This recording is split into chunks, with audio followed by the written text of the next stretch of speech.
Olá turma, tudo bem? Vamos aqui agora para a nossa aula de revisão de estradas, que vai valer, né, como base para a nossa primeira avaliação, né, primeiro crédito aí da disciplina Estradas, ok? Vamos lá. Então, dada a curva horizontal da figura, calcular as coordenadas x e y do ponto P, que está na estaca 100 mais 00. Dados: raio da curva 350 metros, a estaca do PI 90 mais 15, o LS adotado 150 metros e delta igual a 60 graus. Então aqui está a figura, né? Essa figura de uma curva circular com transição, né? Os pontos notáveis, né? E todos os pontos notáveis aí aplicados à curva e o ângulo de deflexão de 60 graus, ok? Então, como é de praxe, né, a solução se inicia sempre calculando o θS, que é o ângulo associado, né, à curva e à tangente total. Então vamos lá. θS. Então, primeira coisa, cálculo do θS.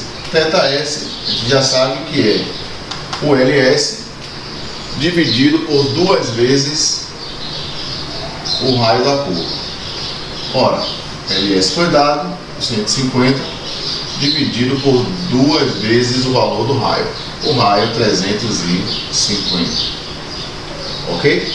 O valor de θS vai ser 150 dividido por 700. Né? 150 dividido por 700. Que vai dar aí 0,214286. 0,214286. Isso é dado em radiano. Ok? Agora, com base nos tetas, vamos calcular o XS e o YS. Então, XS, que é a coordenada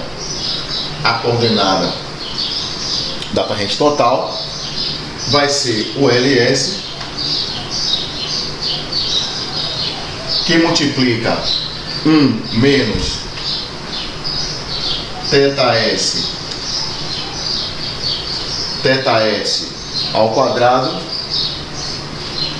dividido por 10 mais θS à quarta dividido por 216. Ok? Então, substituindo aqui,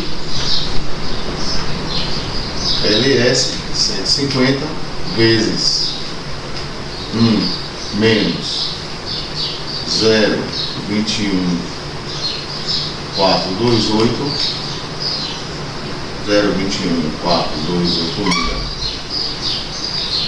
ao quadrado dividido por 10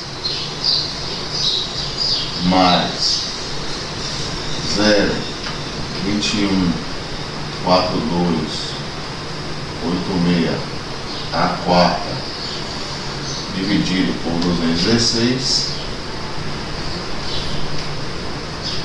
Então, o valor do θS, resolvendo aqui, né, fazendo os cálculos aqui, o valor do θS, né, o valor de XS vai dar 149,31.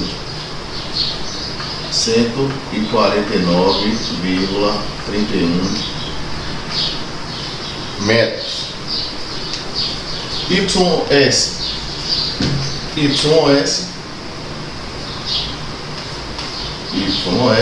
é LS, que multiplica θS, que multiplica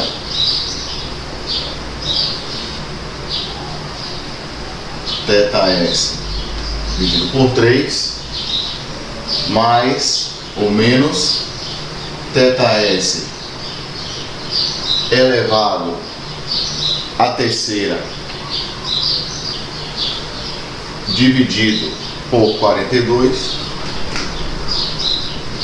fecha parênteses, isso vai dar igual a 150 vezes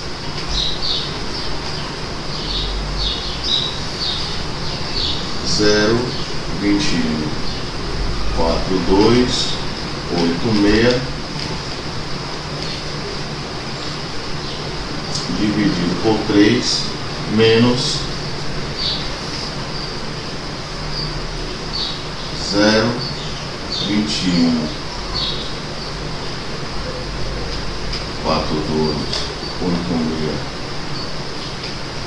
ao cubo dividido por 42. Isso aí, né? Essa continha aqui vai ser igual a 10,68 metros. 10,68 metros. Então temos aí, né, as coordenadas. Já temos aí as coordenadas XS e YS, né? Dando continuidade, temos que calcular agora o φ, né? Esse φ, na verdade, é o ângulo de afastamento da curva circular, né? Da curva circular da tangente original, né? Então, vamos calcular aí o φ.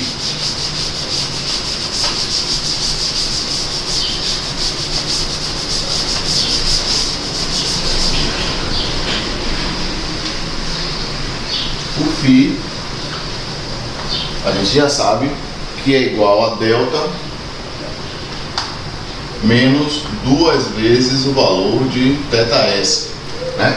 Delta, a gente já tem, que é 60 graus. Agora, tem um detalhe aí, né? A gente tem que transformar ângulo em radiano, já que temos θs em radiano e aqui temos delta em valor angular. Então vamos transformando, eu multiplico isso daqui por π dividido por 180, né? Menos 2 vezes o valor de θs que a gente achou, 0,214286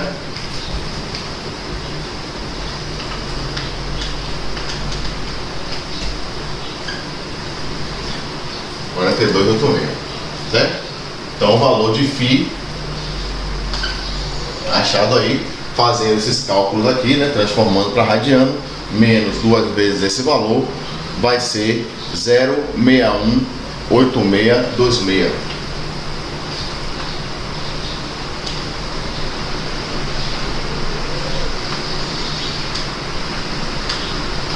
Ok? Então achamos o valor de mais um parâmetro que é o φ.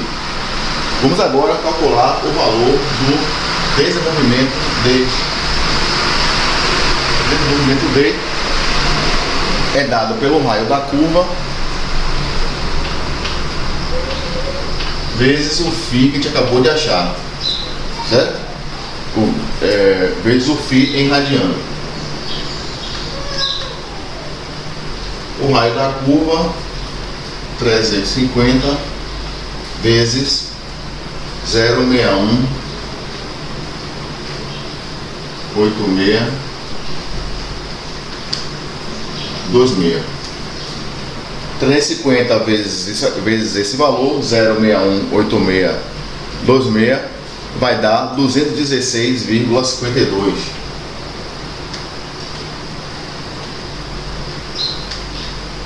Ora, esse valor de desenvolvimento a gente transforma logo em estaca, que a gente vai precisar quando for calcular os pontos notáveis, ok? Então, principalmente de SC para CS. Então, transformando isso aqui em estaca, eu tenho 10 estacas mais 16,52.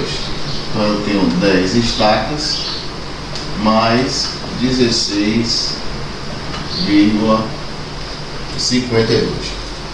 Ok? Próximo é o valor de K, né? K também é um parâmetro importante que nos ajuda a alocar a nova curva, a curva de transição. Então K é dado por XS, que é o valor que a gente já calculou da coordenada X para a curva de transição da tangente total, menos RC vezes o seno de θS. Ok? Então, XS foi calculado, deu 149,31.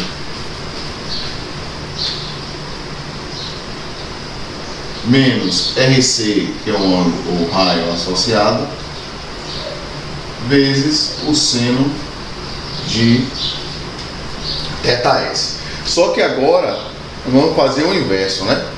Tínhamos lá o seno, temos o θS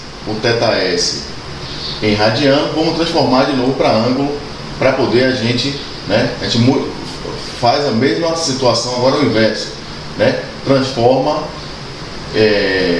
esse valor de θ para graus, né? Não esqueça de fazer isso, ok? Eu vou colocar ele aqui normal e radiano, mas vocês sabem que tem que multiplicar aí, né, por π, né? No caso aí 180 π. Então se transforma de novo em ângulo. Então seno de θS, que é 0,2142.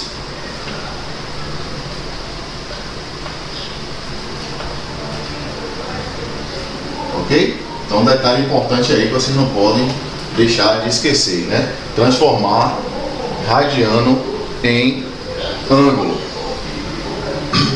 Então, fazendo esses cálculos aqui, né, nós temos aí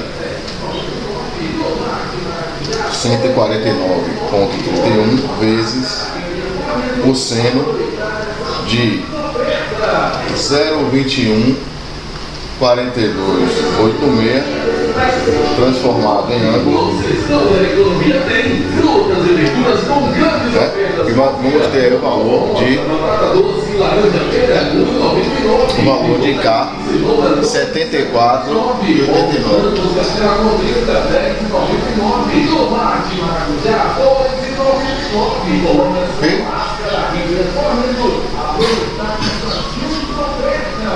Outro parâmetro importante é o P, né? O Pzinho, que é o YS menos RC, que multiplica 1 menos o cosseno de θS. Ok? Então o YS foi calculado, deu 10,68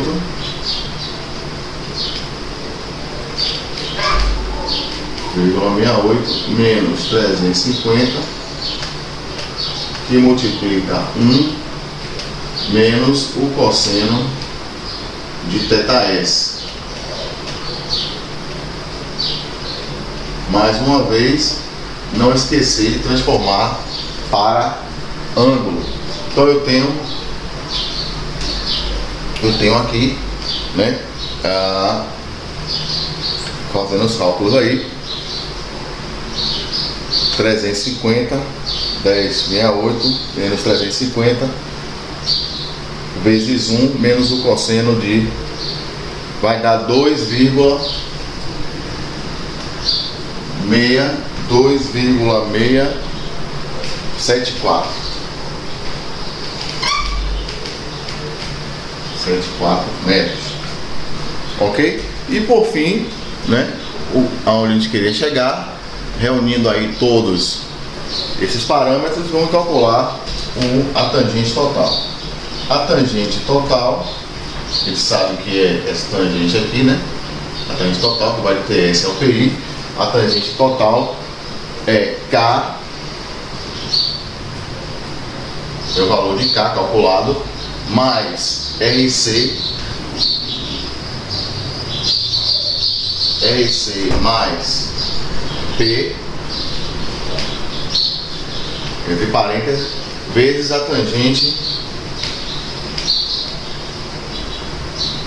de delta sobre 2. Ok? Então, substituindo aqui os valores achados, 74, 98, 84 e 89,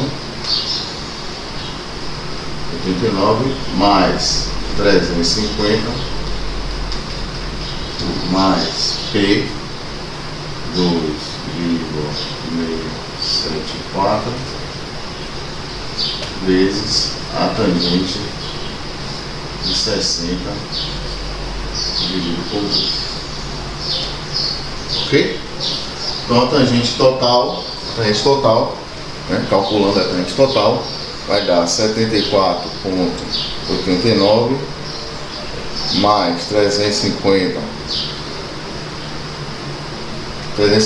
mais 2,647 vezes a tangente de 60 dividido por 2 dá 278,50.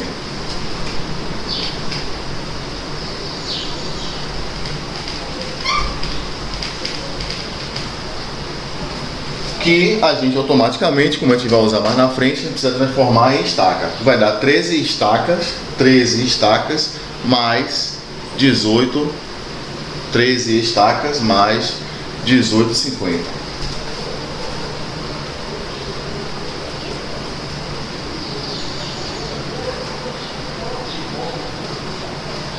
Ok?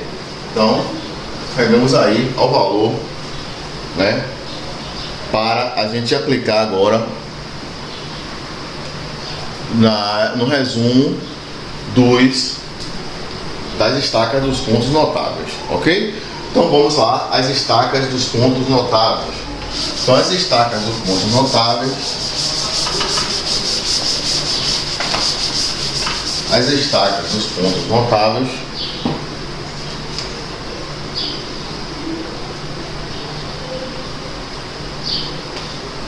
são a estaca de TS, vai ser a estaca do PI menos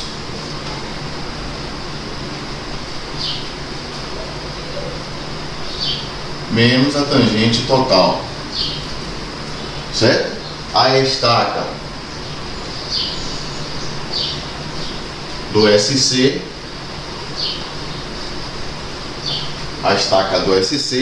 vai ser a estaca do TS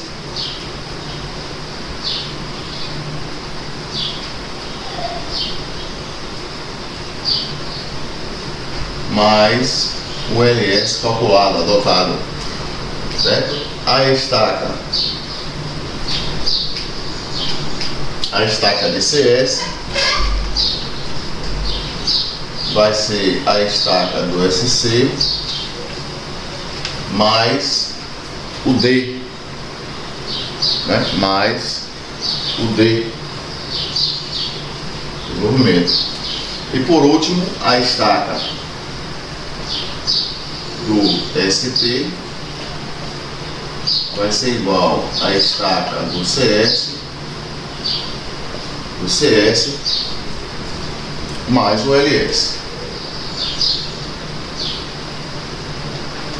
Ok? Vamos só substituir aqui os valores que nós já temos. A estaca do PI foi dada em 90 mais 15,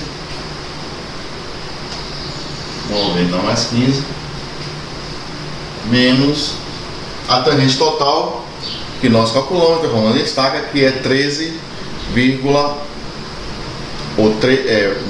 mais 18,50.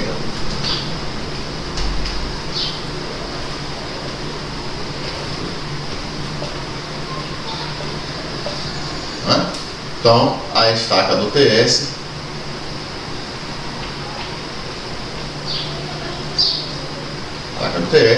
fazendo essas continhas aqui, né? Eu tenho aí 76 mais 16,50.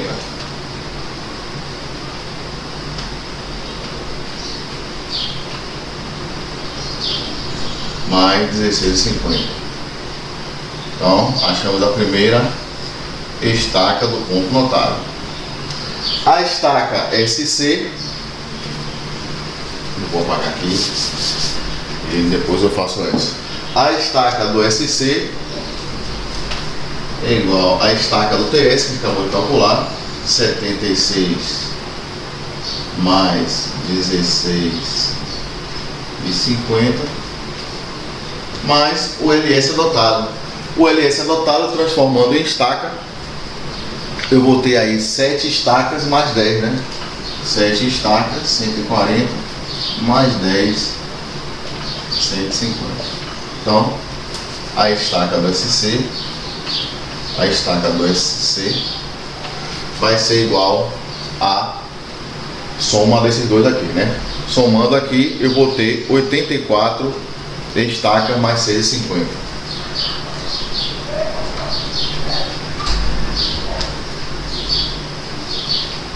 Ok? Então, achamos assim mais um ponto notável. Vamos lá para o próximo. A estaca do CS vai ser estaca do SC, 84 mais 6,50, mais o desenvolvimento que a gente calculou anteriormente. Esse desenvolvimento deu 10 mais 16,52. 10 mais 16,52. Então, a estaca do CS, somando esses valores aqui, né, vai dar 95 mais 302.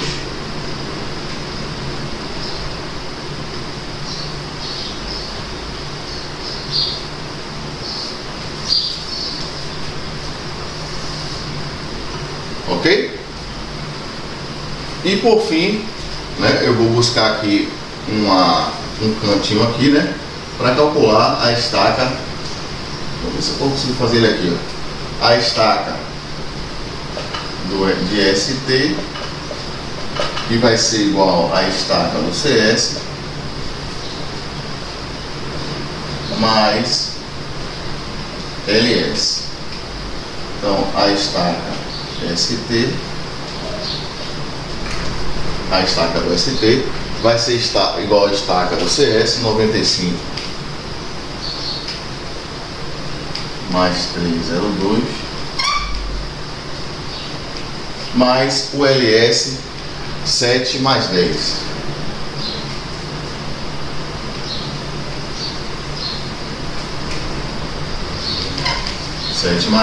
Logo, a estaca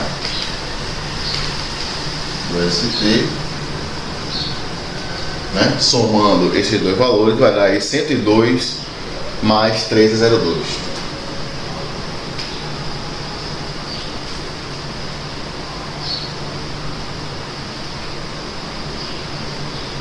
Ok? Então assim a gente fecha aqui, né, as estacas dos pontos notáveis. Então, tendo como base essas estacas dos pontos notáveis, a gente pode já plotar aqui a nossa curva, né?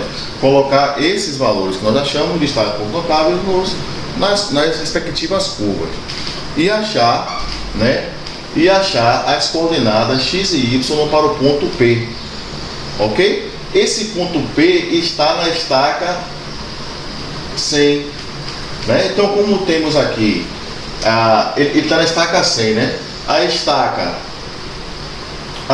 de TS está 76 mais 16,50.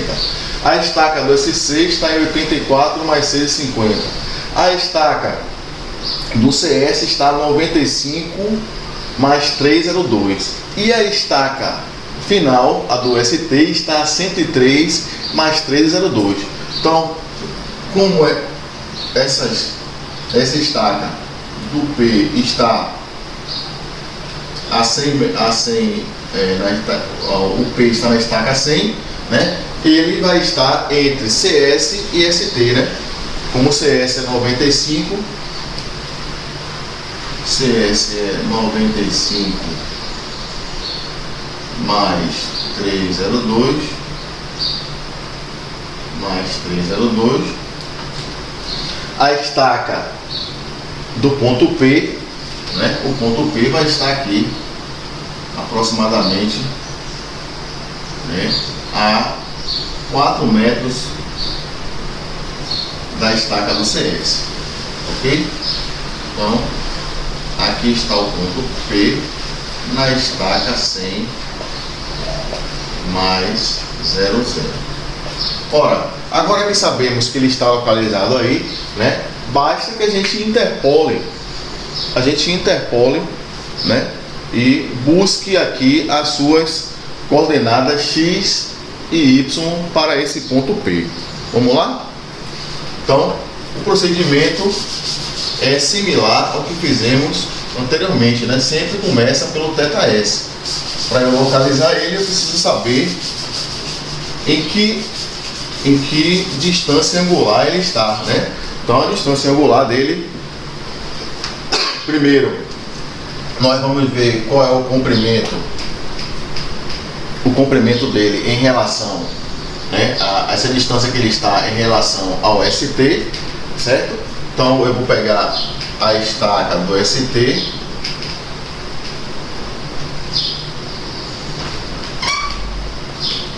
e subtrair da estaca do ponto P. Aí eu vou ter esse comprimento Lzinho aqui, ó. Esse comprimento que vai de P a ST, né? Fazendo aí a diferença, eu chego à conclusão que ele está a duas estacas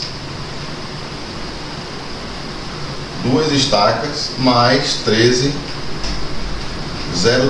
Então o comprimento, duas estacas vai ter 0,2, que corresponde, né, multiplicando aqui por 20 e multiplicando 2 vezes 20 e somando com 3,02, eu vou ter 53,02 metros, ok? Agora que eu sei que ele está a 53,2 metros, esse vai ser o meu novo L, certo? Esse vai ser o meu novo L. Então esse novo L eu vou aplicar para calcular esse novo θ, que no caso é um θ correspondente ao ponto P, né? O θ correspondente ao ponto P. Agora só é aplicar aqui, ó. Na fórmula geral a gente sabe que vai ser aplicado L ao quadrado 2 vezes o raio dividido por LS, ok? Então L ao quadrado, que é esse valor, 2 vezes o raio vezes o LS adotado. Então, 53,02 ao quadrado dividido por 2 vezes 350 vezes o LS adotado, que é 150.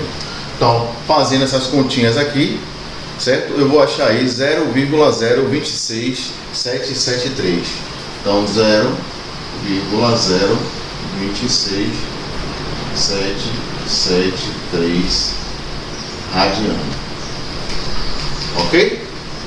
Então, o ponto P está alocado, né? A sua distância radial é 0,026773. Ok? Com base nisso, agora é só a gente pegar e aplicar, né, na fórmula do X e na fórmula do Y, né? Então, eu vou parar isso aqui, para não fazer confusão, tá bom? E vou apagar também essa parte de cima aqui. Vou trazer o valor de θP para cá, 0,026773 radiano, ok? E vou aplicar o XS, o XP, na verdade, né? É o X, a coordenada do XP. A gente já sabe que é aquela fórmula geral, que é L, né? A fórmula geral que é L vezes 1 menos θ ao quadrado sobre 10, parará. Então, aplicando naquela fórmula geral, eu tenho 53, que é o meu novo L, 53,02 que multiplica 1 menos o valor de θ P ao quadrado, 0,26773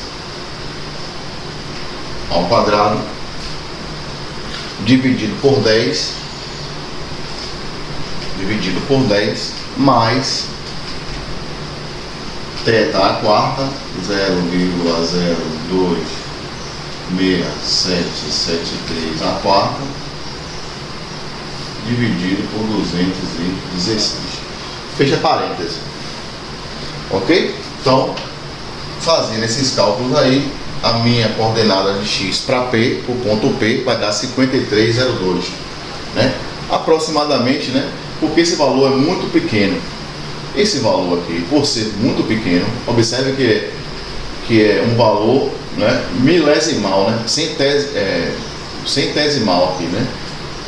Um valor centesimal dividido ao quadrado ainda, né?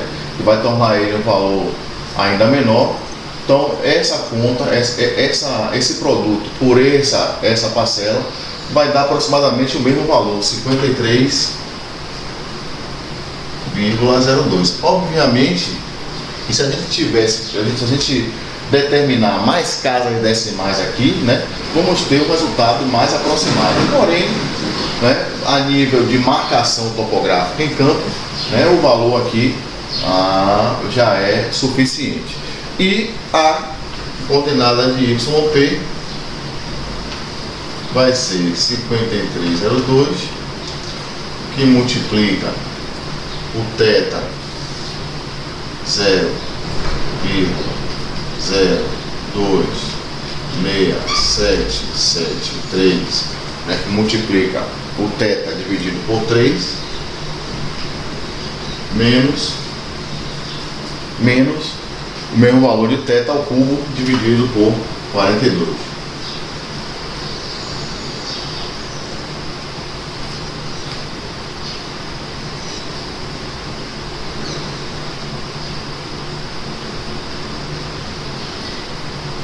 Dividido por 42. Logo, o YP, a ordenada do ponto P, vai ser, fazendo essa continha aqui, né? Ele vai dar aí,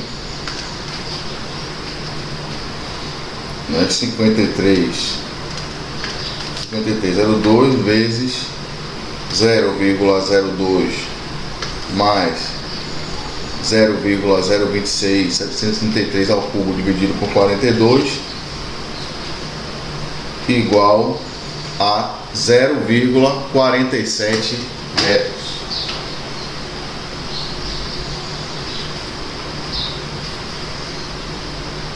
Então, aqui está a resposta final para essa questão, ok?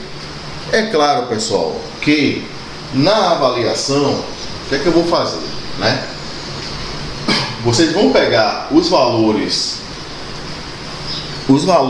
que vocês determinam, né? Que você já tem determinado o valor da estaca do PI, você já tem o valor da estaca do PI, certo? Você já tem o valor dos raios e do ângulo e principalmente o LS adotado, né? Que vai estar aí, né, em torno de 90 a 120 ou 140, né? Então você vai ter o seu LS. Basta que vocês utilizem, pessoal, aquela planilha que vocês que vocês fizeram, né? Que vocês construíram lá com uma atividade para o primeiro crédito, né? Então vocês pegam aquela planilha, lançam esses valores, os valores elementares que você vai precisar para a primeira linha, né? Aquela última linha onde você tem a estaca do ST, ok? Você vai lançar lá, lançou na planilha, a partir do lançamento da planilha você vai gerar, né, todas as coordenadas dentro daquela planilha Excel. Quando você fizer isso, o que vai acontecer? Possivelmente você vai ter até um resultado, né? Vai ter até um resultado, né, de todos os pontos notáveis para essa curva de estaca por estaca, né? As estacas inteiras. Tendo esses valores de estacas inteiras, possivelmente vocês já vão ter também um resultado da estaca P. Então vocês podem fazer esse teste, né, utilizando esse mesmo exercício, mas pegando aquela planilha que vocês mandaram como atividade. Tá ok? Então fica bem mais fácil. Vocês vão adiantar muito se vocês tiverem essa planilha pronta. Beleza? Então vai estar lá as alternativas para vocês marcarem. Não vai ser uma questão aberta, vai ser uma questão fechada. Porém, vocês precisam enviar para mim os cálculos relativos a essa situação aqui. Ok? Como vocês podem fazer? Vocês podem enviar também anexado. Vocês podem anexar a planilha do Excel que vocês chegaram até aos valores pré-determinados, ou, né, se preferirem, vocês podem também fazer à mão, não tem problema. Agora, o tempo que vocês vão ter, talvez vocês não consigam executar em tempo hábil. Então, utilizem aquela planilha para agilizar os seus cálculos, ok? O ponto P apareceu aqui, nesse exemplo, mas o ponto P pode aparecer nesse ramo também, né? Então, vocês têm que ter aí um pouco de habilidade. Treinem esse exercício aqui, utilizando aquela planilha que vocês já têm em mãos, né? Ok? Então, encerramos aqui o primeiro exercício da revisão. Vamos agora para o segundo exercício. Então, galera, vamos aí agora para uma segunda questão, né? Um segundo quesito típico de avaliação, certo? Dessa feita, vamos para um quesito aí teórico, ok? Então, peço a vocês que deem uma lida nos módulos 1 e 2, os módulos 1, 2 e 3, né, que já estão disponíveis para vocês na plataforma, para que vocês tenham embasamento teórico para responder as questões. Vamos aqui para uma questão clássica. Então, nos projetos de rodovias, dois conceitos geométricos importantes, né? Existem dois conceitos geométricos importantes, sendo eles superelevação e superlargura. Analise as afirmativas relacionadas aos dois conceitos. Vamos lá. Então, 1. Quando descrevem trajetórias curvas, os veículos ocupam fisicamente espaços laterais maiores do que as suas próprias larguras? Será que essa é uma afirmativa verdadeira ou uma afirmativa, ou é uma proposição falsa? 2. Em rodovias, superelevação é uma modificação do plano de rolamento?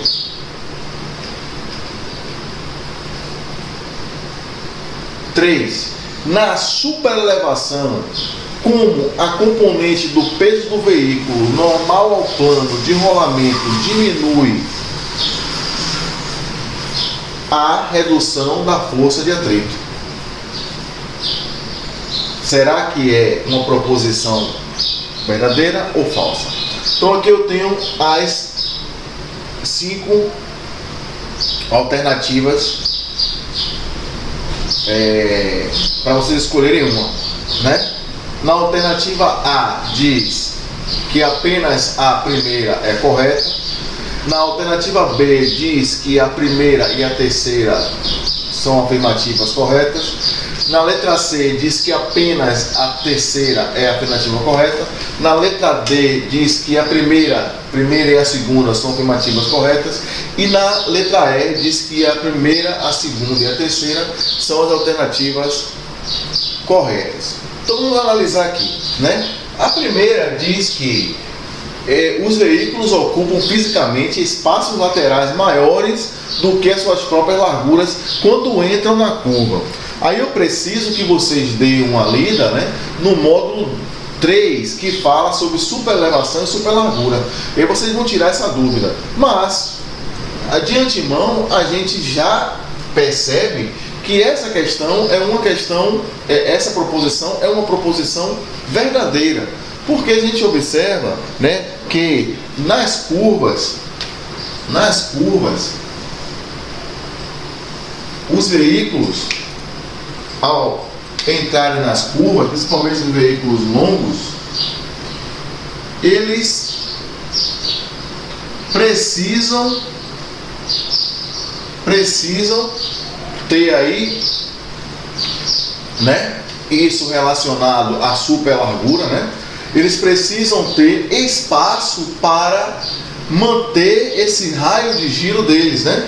Então, cada veículo possui o seu próprio raio de giro. Então, ele precisa ter espaço para compor esse giro dentro da curva, né? É por isso que a gente acrescenta a chamada superlargura, né, nas pistas. E aí vem aquele conceito que a gente já bateu nas aulas aqui na plataforma, né? Os veículos, eles possuem classes, e essas classes, elas têm que ser obedecidas, né, de acordo com a sua nomenclatura, né? Lembra lá do veículo do tipo VO, SR, né? Então dá uma lidazinha nesses conceitos para que a gente consiga evoluir, né, nesses tipos de quesitos aí. Então eu vou repetir, que vocês façam uma revisão da parte conceitual para que se obtenham sucesso nessas questões. Então essa questão aqui eu posso marcar como verdadeira, ok? Então aqui eu já olho para as minhas proposições e vejo que a letra C está fora, né? A letra C está fora. As outras, eu preciso analisar o restante. Na proposição 2 diz: em rodovias, superelevação é uma modificação do plano de rolamento. Será que é isso? Né? Observem que nas rodovias, né, a superelevação, ela é aplicada nas curvas. E por que a gente aplica essa superelevação nas curvas?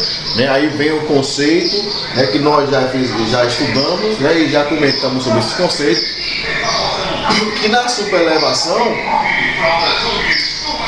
a superelevação aparece por conta da tendência do veículo sair da curva, né? O veículo tem uma tendência, devido à força centrífuga, né, de jogá-lo para fora da curva. Porém, temos que compensar essa força centrífuga com a força centrípeta, que tende a jogar o veículo para dentro da curva. Então, a modificação do plano da rodovia, principalmente nas curvas, se inicia exatamente, né, naquele chamado ponto TS, né? Acabamos de ver aqui quando falamos aí sobre curva de transição, né?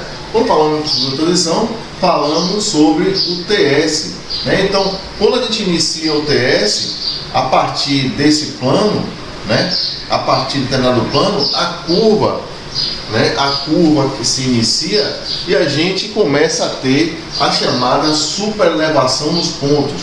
Aí vocês lembram que a superelevação, ela pode começar, né, no trecho em tangente. No trecho em tangente, ela se comporta dessa forma, né, onde eu tenho aqui, né, o abaulamento AA, né, o abaulamento AA, né? A gente, em determinado ponto, a superelevação ocorre quando eu tenho um abalamento A e uma inclinação zero. E finalmente, né, eu tenho um ponto aonde eu tenho a superelevação máxima, aonde eu tenho A e E máximo, né? Então, claro que existe uma modificação do plano de rolamento. Se eu começo no trecho em tangente com um abaulamento iguais para os dois bordos e termino, né, dentro da curva, no ponto máximo da curva, onde nós temos lá o pico, né, o pico da curva com a elevação máxima, e isso vai se modificando no decorrer do final da curva.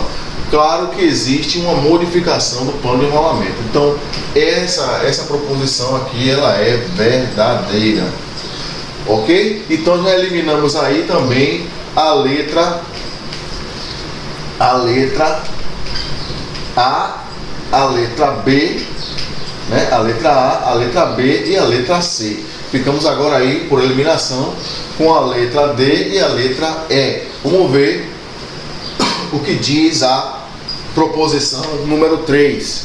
A proposição número 3 diz: na superelevação, como a componente do peso do veículo normal ao plano de rolamento diminui, a redução da força de atrito. Será que acontece isso, pessoal? Vamos ver? Então, vamos relembrar aqui, né, os conceitos de, exagerando aqui na figura, né, vamos relembrar os conceitos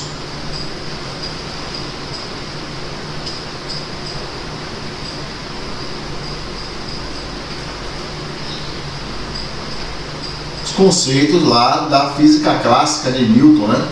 Os conceitos da física clássica de Newton e as aplicações dela em planos inclinados, ok? Então, eu tenho aqui, por exemplo, um veículo que está dentro de uma curva, né? Onde essa curva promove uma superelevação para que esse veículo não saia pela tangente. Então, a gente sabe que aqui eu vou ter uma composição,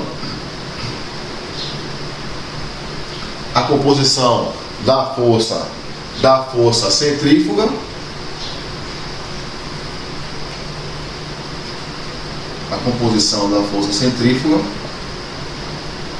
né, que vai ser contrabalanceada com a força centrípeta. Aqui eu tenho a composição do peso, que é sempre direcionada para o centro da Terra, né? O plano horizontal do centro da Terra. E aqui eu tenho a normal, a que a questão se refere, né? A normal que está se contrapondo a essa componente do peso, né? Que na verdade é igual ao peso vezes o cosseno do ângulo alfa aqui, né? É igual ao peso vezes o cosseno do ângulo alfa. Então, essa componente N que está aqui no plano Y, né? Ela não depende do atrito. Quem depende do atrito, na verdade, são essas duas forças aqui, ó. Essas duas forças, que são forças contrárias, a força centrífuga e a força centrípeta. Elas, inclusive, a força centrípeta, ela vai ser composta, né, na sua composição final, no somatório das forças, nesse sentido, ela vai ter aí, né, vai ser somada à força de atrito. Porque a gente observa que no equilíbrio das forças na superelevação, nós vamos ter aí o somatório dessas forças que estão aqui no plano. E essas forças que estão no plano, né, vai ser a força centrífuga para poder o veículo não sair pela tangente, no mínimo, né, a força centrífuga ela tem que ser menor ou igual à força centrípeta mais a força de atrito. A força de atrito. Então essa forcinha de atrito aqui, ela não tem nada a ver com essa normal. Então na superelevação, como a componente peso do veículo, normal, plano, do rolamento, diminui, na verdade, o peso do veículo, a componente peso, ela não diminui, ela é constante. Não existe diminuição de peso, certo? Então, a normal, o plano de rolamento diminui, então isso aqui é completamente falso. Então, há redução da força de atrito, absolutamente, né? São componentes diferentes. Então, essa proposição aqui é falsa. Então ficaremos aí, né, com a letra D, a primeira e a segunda proposições são afirmativas corretas, ok? Bem, vamos agora aí para a nossa terceira proposição, terceira questão, né, que engloba os nossos assuntos da nossa avaliação, né, na nossa revisão. Então, antes de mais nada, quero requerer a vocês que, mais uma vez, que não deixem de ler o módulo 1, 2 e 3, né, para que a gente tenha englobamento de todos os conceitos que estão sendo usados aqui nessa revisão, ok? Também quero, antes de mais nada, né, falar um pouco sobre a questão dos raios mínimos das concordâncias horizontais, né? Esses raios mínimos propostos para as curvas nos projetos, né, utilizando uma velocidade diretriz que também é mínima, né? Sabemos que existe o efeito da força centrífuga, né? Que se tiver um raio de curvatura muito grande, o efeito da força centrífuga, da força centrípeta, ele é desprezível, né? Mas quando temos raios aí limitados por conta da topografia da região, né? Por conta de vários parâmetros, né, advindos aí do projeto, temos aí que estabelecer algumas limitações para a superelevação e também para a velocidade diretriz, ok? Então essa questão aí faz uma abrangência, né? Ela faz na verdade é uma questão bem simples de aplicação de fórmula, mas que dá pra gente um conceito de raios mínimos de curvatura. Então, os raios mínimos de curvatura horizontal são os menores raios das curvas que podem ser percorridas com a velocidade diretriz, né, igual a 60 km por hora. Superelevação máxima igual a 6%. E fator de atrito transversal igual a 0,15. Deve possuir raio de curvatura em metros. Então, qual é o raio mínimo, né? O raio mínimo de curvatura horizontal, né, em metros, que eu devo estabelecer para a aplicação desses parâmetros de projeto, né? Então, aí é uma questão bastante simples de aplicação de fórmula, né? Podemos abranger essa questão, né, primeiro, porque sabemos que a superelevação que a gente adota nas curvas para um raio R qualquer, né, para um raio maior do que o raio máximo, né? Então a gente adota, na verdade, né, uma fórmula simplificada para calcular essa superelevação, né, a ser adotada. A gente sabe que é a formulazinha, né, conhecida como ER é igual a o E máximo, sendo que esse E máximo é um E, esse E máximo ele é tabelado, né? É super elevação máxima, ela é tabelada, vezes 2 vezes o raio mínimo, 2 vezes o raio mínimo sobre o raio adotado, menos 2 vezes menos o raio mínimo ao quadrado dividido pelo raio adotado. Então, menos o raio mínimo ao quadrado dividido pelo raio adotado, né? Aqui é menos, viu? Menos. Ok? Então essa formulazinha aqui nos permite calcular uma superelevação de projeto, utilizando a superelevação máxima estabelecida para um raio adotado, certo? Porém, o que eu estou colocando essa fórmula aqui, por quê? Porque eu quero abranger mais, abrir mais essa questão, esse quesito aqui que trabalha a questão dos raios mínimos de curvatura. Pode acontecer que na avaliação ou em outra situação a gente precise primeiro calcular o valor desse ER ou desse E máximo.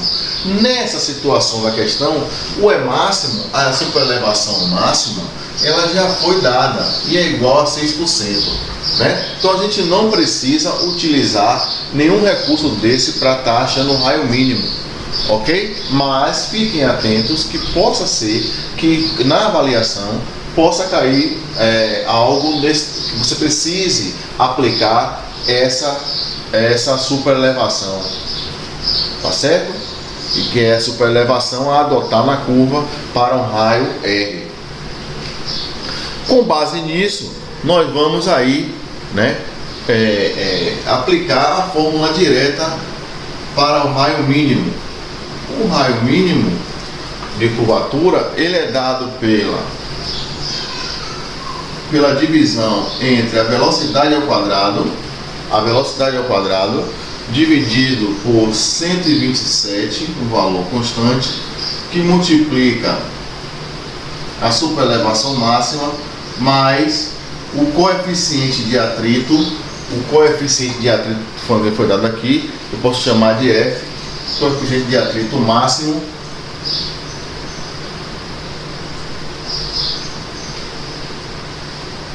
que é um valor tabelado, né?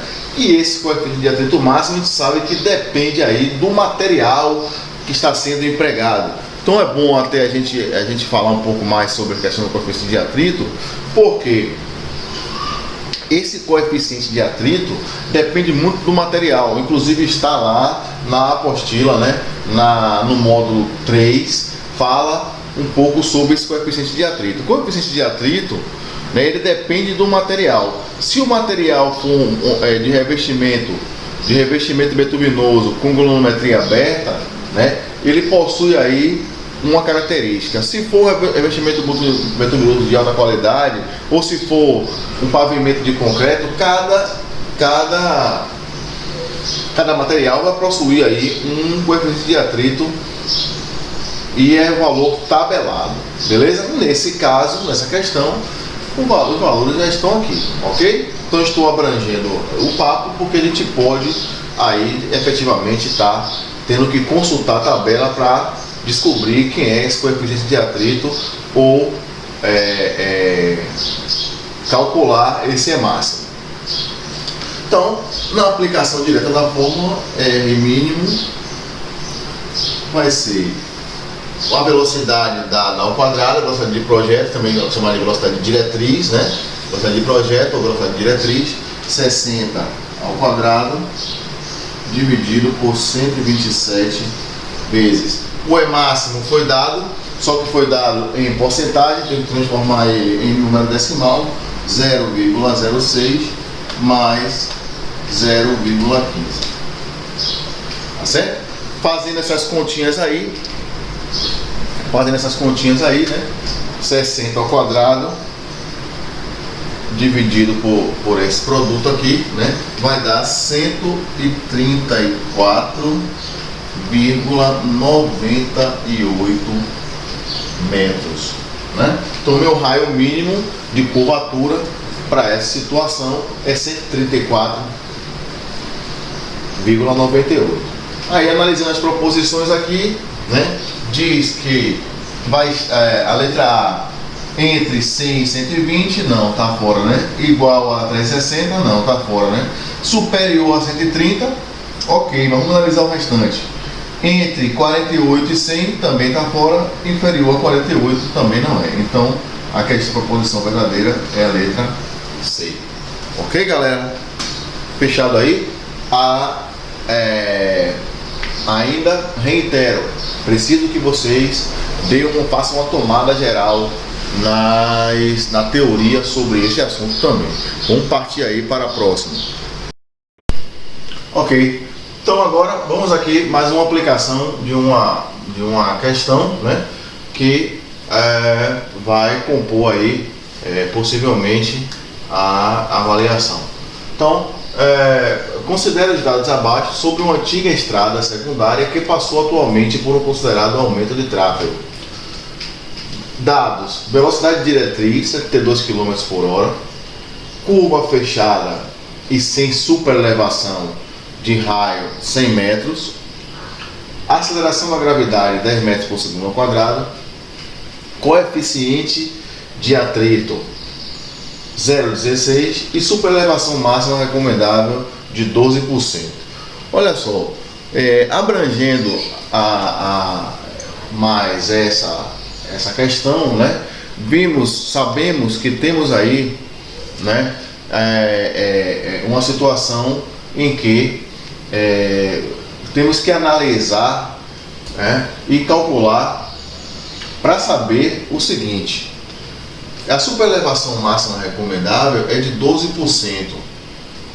Precisamos então, na verdade, verificarmos se realmente a superelevação, né, devido a esses parâmetros, se essa superelevação ela é viável ou não.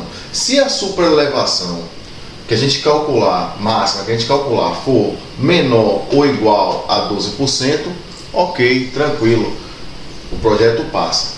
Se a superelevação for maior do que 12%, aí não há condições de ser aplicável para esses parâmetros aqui, ok? Vamos lá? Então, logo de cara a gente vê, né, inclusive preciso mais uma vez que vocês consultem lá o nosso módulo 3, certo? E lá no módulo 3, no item 10.4, tem lá os raios mínimos das concordâncias horizontais. Tem uma fórmula, né? A fórmula já está prontinha lá e diz que a elevação é igual que a elevação no caso aí vai ser a elevação recomendada vai ser igual a V ao quadrado dividido por 127R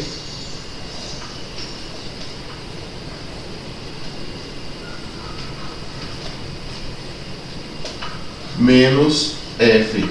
F já sabe que é o coeficiente de atrito entre o pneu e o pavimento, certinho? Então, observem aqui essa fórmula. Observem que nessa fórmula eu tenho o coeficiente de atrito 0,16, tenho a velocidade em quilômetros por hora e também tem um raio em metros. Aí vocês observam a incompatibilidade nesse caso. Como você tem essa condição aí, vocês observam a incompatibilidade de unidades, né? Uma está em metros e a outra está em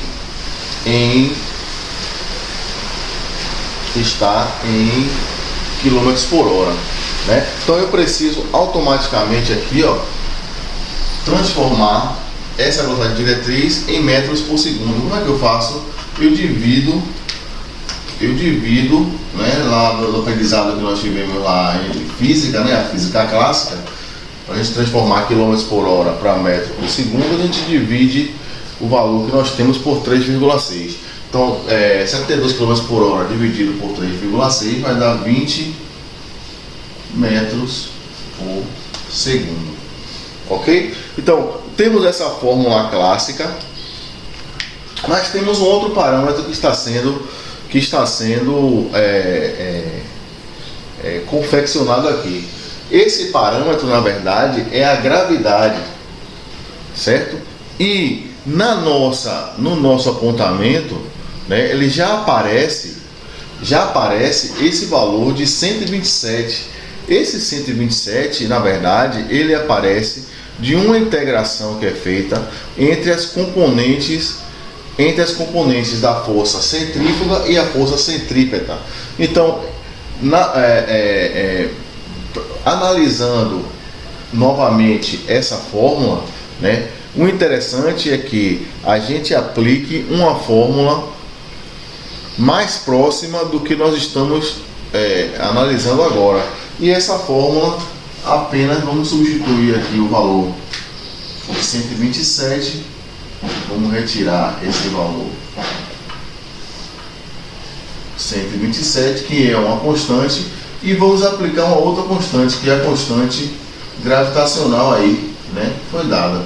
Então, a gente fazendo isso, aplicando a constante gravitacional, a gente aproxima a nossa questão para uma situação, né,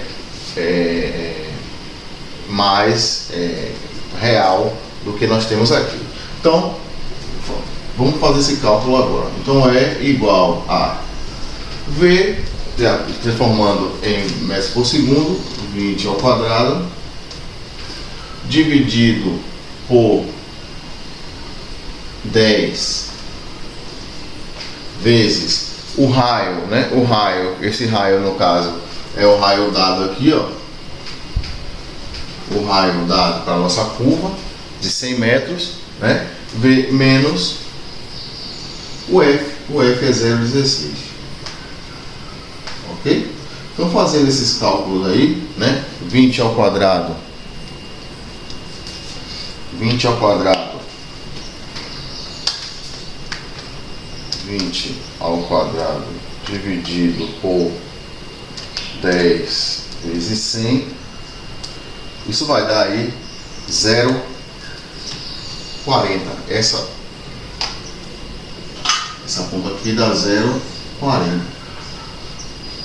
0,40 menos 0,16, eu vou ter aqui é igual a 0,24. 0,24, né, como a superelevação é dada em porcentagens, eu vou transformar aqui igual a 24%. Aí o que a gente observa? A gente observa que a superelevação máxima que a gente achou aqui, ó, a superelevação máxima que a gente achou aqui, ó, é máxima, deu maior do que a recomendável. Então, se ela deu maior do que a recomendável, significa que ela não passa, né? Ela não passa. E aí, essa questão, né, ela pode ser mais abrangente se eu vier com as proposições, né? Como é que poderia surgir algumas proposições para essa questão, né? Poderia surgir da seguinte forma. Por exemplo, se na letra A, a letra A, né, é possível, pois o valor de 4,64% não extrapola o máximo recomendável.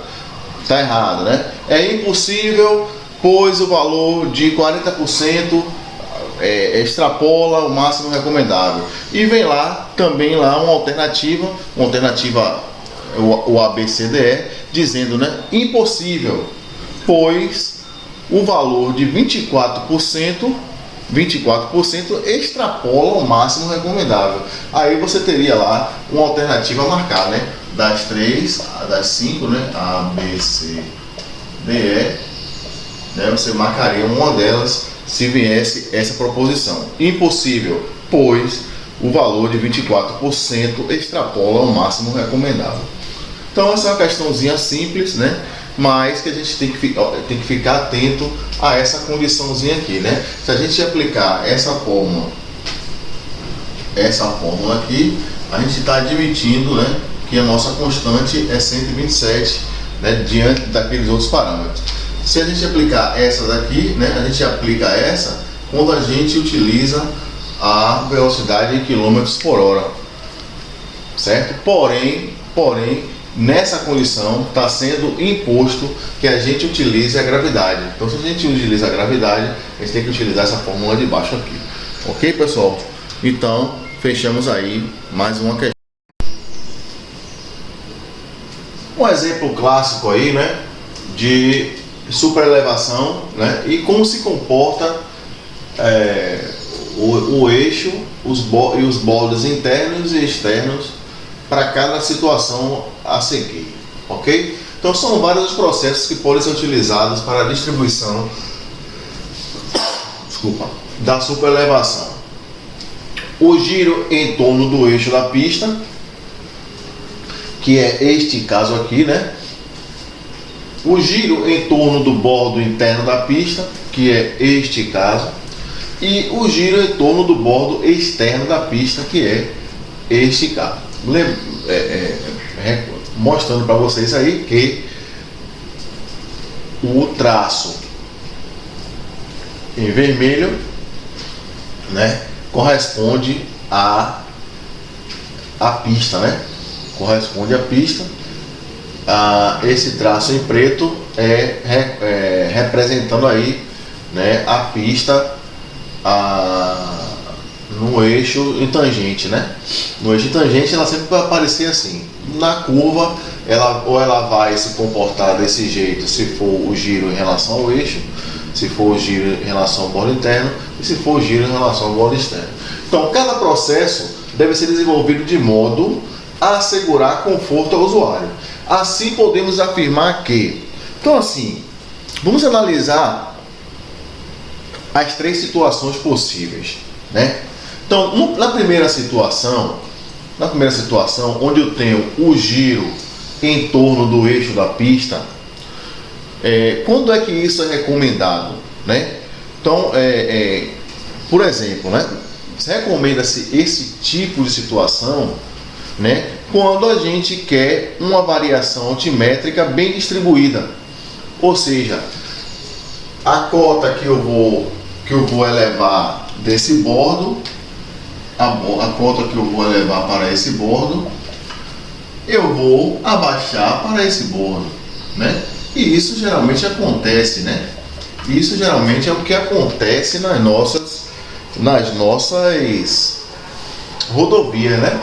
Então, esse processo se dá no momento da terraplenagem, né? No momento da terraplenagem temos lá uma máquina, né, chamada Patrol, né, conhecida popularmente por Patrol, que é a motoniveladora, que faz essa conformação da curva a partir do eixo, né? Ela distribui exatamente igual, né, a cota superior do bordo esquerdo e rebaixa a cota do bordo interno, né, ou chamado também bordo direito, ok?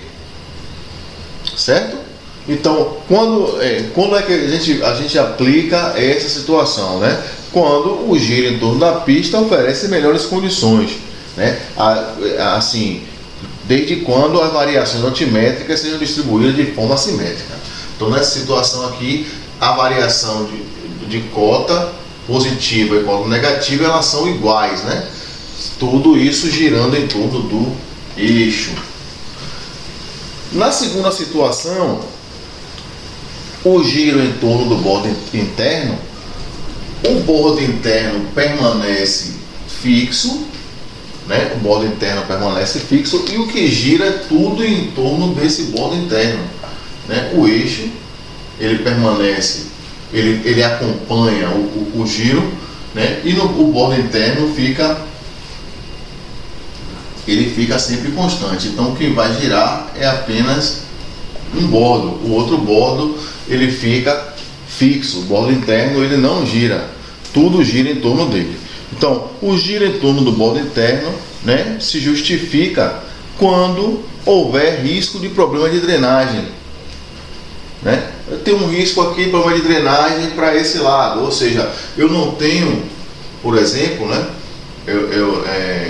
Nesse caso aqui, eu não vou poder rebaixar o bordo interno por problemas de drenagem, né? A saída d'água ou queda d'água só com lado. Então, se eu tivesse essa condição imposta no projeto e no campo, né, o giro em torno do bordo interno é mais recomendado, ou seja, não vai haver rebaixamento dessa cota. Essa cota permanece fixa e apenas a cota do bordo externo se desloca, ok? Então, recomendado aqui quando a gente tem, né, risco de problema de drenagem, a gente faz esse giro em relação ao bordo interno. E em relação ao bordo externo, geralmente é por questões estéticas mesmo, né? Questões estéticas, a gente precisa melhorar a estética da pista, né? A gente precisa,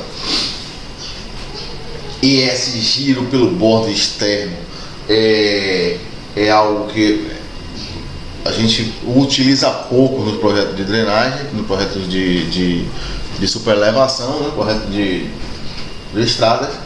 Então, esse bordo externo, ele é recomendado para melhorar a aparência e a estética da nossa rodovia, né? Além, né, de propor aí também a questão da drenagem, ok?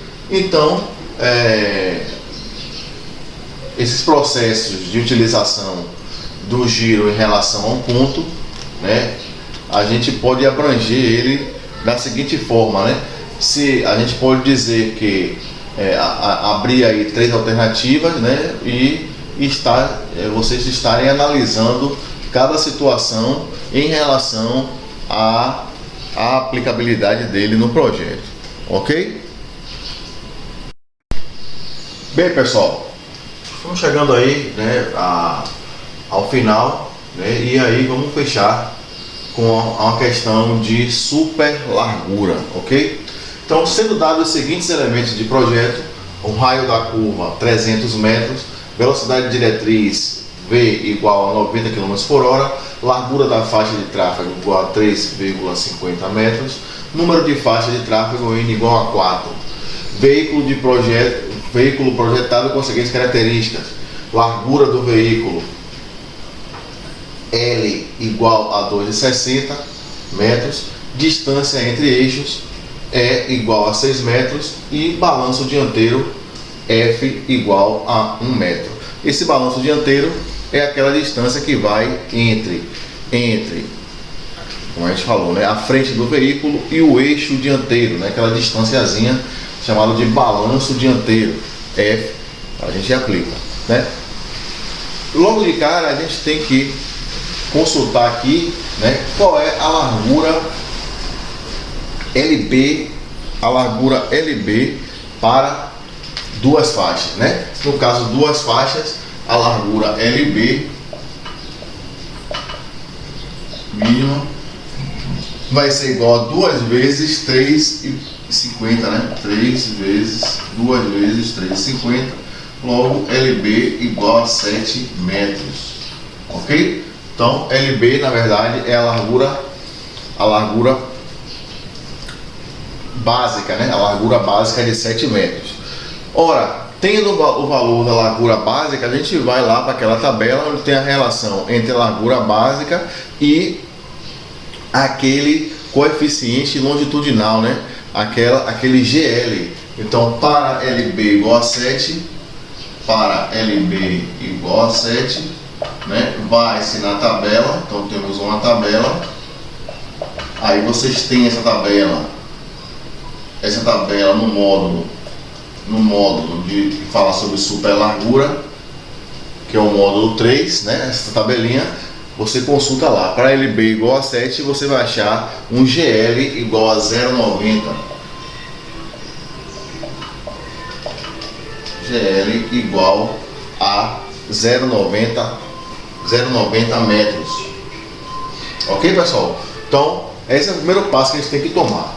O restante é apenas, né, a gente utilizar a fórmula geral para o cálculo da largura, né, que eu vou colocar aqui, né, vou aproveitar esse espaçozinho aqui embaixo e vou colocar a fórmula aqui embaixo para a gente aplicar, ok? Então, a fórmula geral da super largura, a gente sabe, né, aquela fórmulazinha bastante extensa. A gente pode simplificá-la também e calculá-la em partes, mas a fórmula geral é dada por 2 vezes, abre parêntese, né, L mais E ao quadrado sobre 2R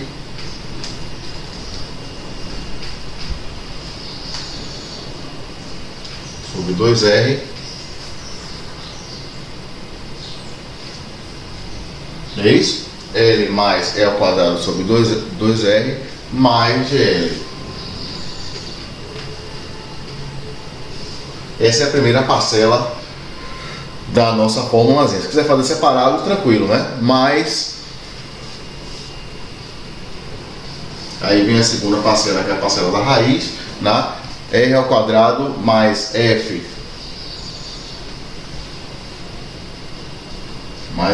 que multiplica F, né? R ao quadrado mais F que multiplica F mais 2E. Claro que essa formulazinha vocês encontram lá no módulo 3, né? O módulo que a gente fala sobre superelevação e superlargura. Então, ok? Então a raiz disso aqui menos, então mais um, aqui fica mais uma parcela, né? Menos R mais V, que é a velocidade diretriz aplicada, mais V dividido por 10 vezes a raiz de R, e por fim, né, lá no finalzinho, o valor, né, tudo isso menos o LBzinho, né, que é a nossa largura básica, ok? Então, essa fórmula é a fórmula geral aí para a aplicação da nossa e para achar a nossa super largura, né? Onde, repetindo, S é a super largura e esse GL é a folga lateral do veículo em movimento, né?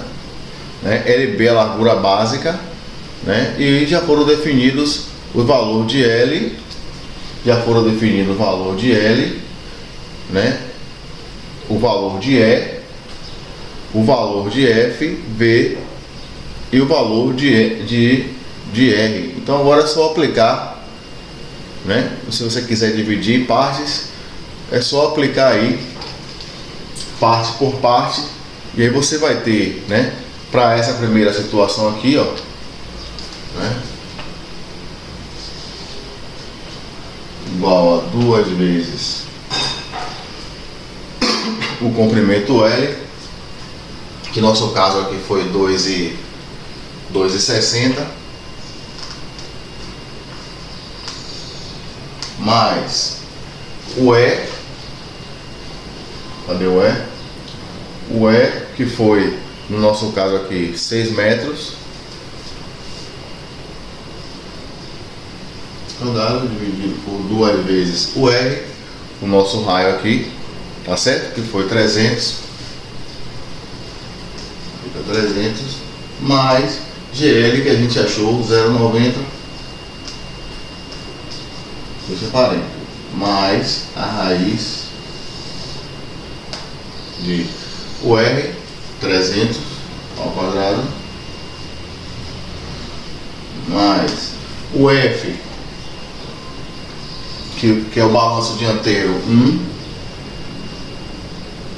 vezes 1, mais 2 vezes 6, fecha parênteses, fecha raiz, menos o R, 300, mais a velocidade diretriz dada foi 90 km por hora, 90 km por hora, dividido por 10 raiz de 300, menos o LB, calculado 7 metros. Ok, pessoal? Então, fica a critério de vocês. Você pode calcular separadamente ou pode calcular dessa forma aí, né? Então, fazendo esses cálculos aí, você já vai chegar ao seguinte valor. Vamos ver? Então, a primeira parcela, essa primeira parcelinha aí, né? Essa primeira parcela aqui, vamos ver quanto é que dá.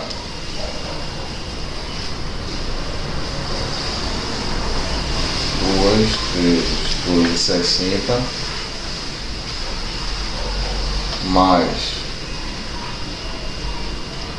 6 ao quadrado dividido por 600 mais 0,90 mais a raiz de 300 ao quadrado, 300 ao quadrado, mais, nesse caso aqui, né, eu tenho 2 vezes 6, 12 mais 1, 13, mais 13, fecho parêntese, menos 300, mais 90, dividido por 10 vezes a raiz de 300 menos 7, certo? Então esse valor aí, ele vai dar um valor aproximadamente aí igual a S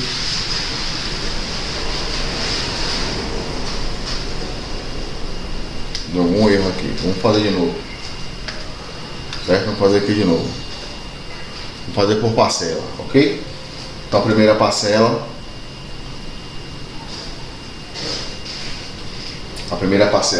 a parcelazinha aqui vai ser 2 vezes 2,60 mais 6 ao quadrado dividido por 600 mais 0,90. Aqui deu 7, essa parcela deu 7,12. 7,12. A próxima parcela vai ser raiz de o raio ao quadrado 300 mais 1 vezes 1 mais 2 vezes 6, que vai dar 300,022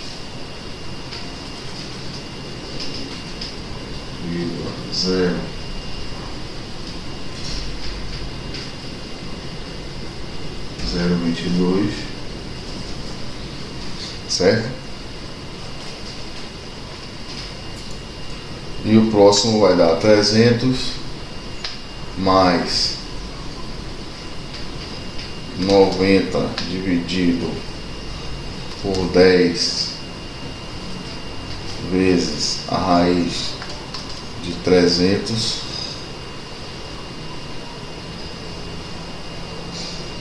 menos 7. O próximo vai dar menos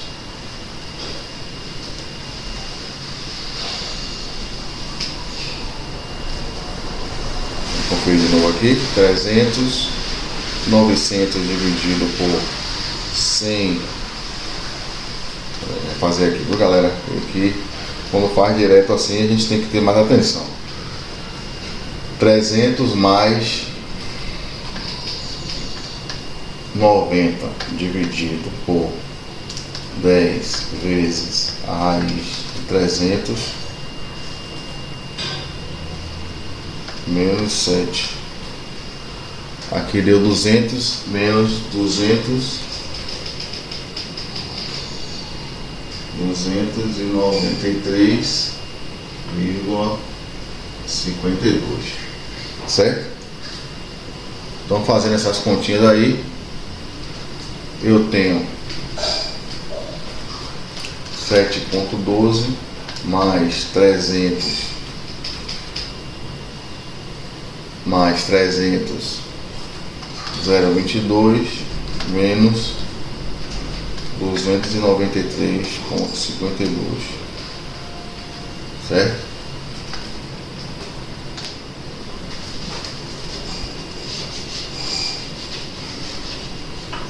Esse último valor ainda não está batendo. Vamos de novo. Vamos lá, até acertar. 300 mais 90 dividido por 10 vezes a raiz de 300 menos 7, 293.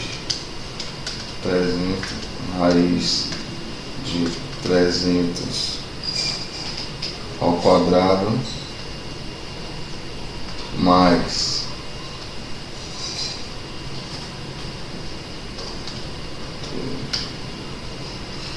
0,22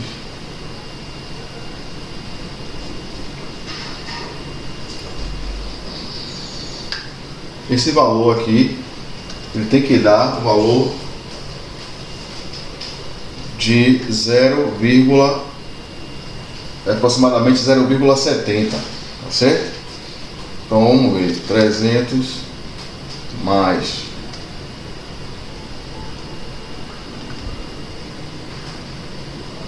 entendi aqui agora, peraí, menos, vamos fazer o seguinte, menos mais 90 dividido por 10 vezes a raiz de 300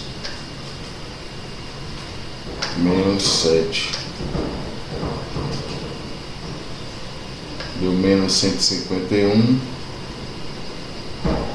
mais 300,022 mais 7,12.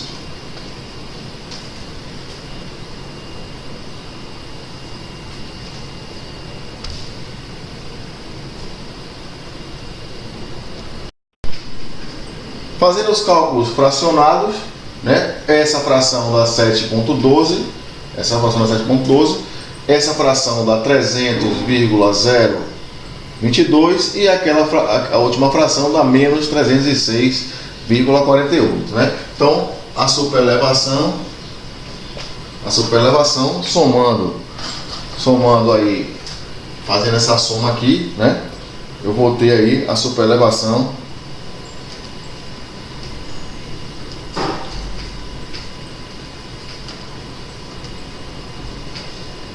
igual a 0,66, né, metros. Essa elevação de 0,66, né, ela corresponde apenas para uma faixa. Como eu tenho 4 faixas, né, então 4 faixas, eu vou pegar essa elevação e vou prolongar, né, para cada faixa de trânsito aí, né, 4 faixas, tem a sua fórmula específica, vou multiplicar por 1,5 vezes o valor de S que eu achei, na verdade essa elevação final, então 1,5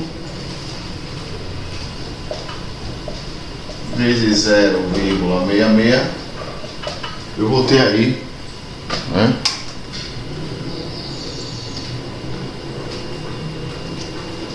0,66 vezes 1,5, 0,99, né? Isso aqui dá 0,99, porém aproximadamente igual a 1 metro. Então a minha super largura, na verdade, desculpe, a super largura ela vai dar aí 1 metro, ok? Então a super largura associada a essa situação conclui-se que é 1 metro. Essa questão deve aparecer com as alternativas, né? As alternativas A, B, C, D, E, e aí você vai marcar a alternativa correta, porém vai ter que enviar, né, a sua resolução, anexando aí a sua memória de cálculo, ok? Então estamos finalizando aqui, finalizamos a revisão de estradas, né? Espero que vocês obtenham um bom resultado, né? Espero que tenha aí dado uma luz para vocês, né? E vocês tenham uma boa avaliação na próxima aula. Um abraço a todos e até a próxima.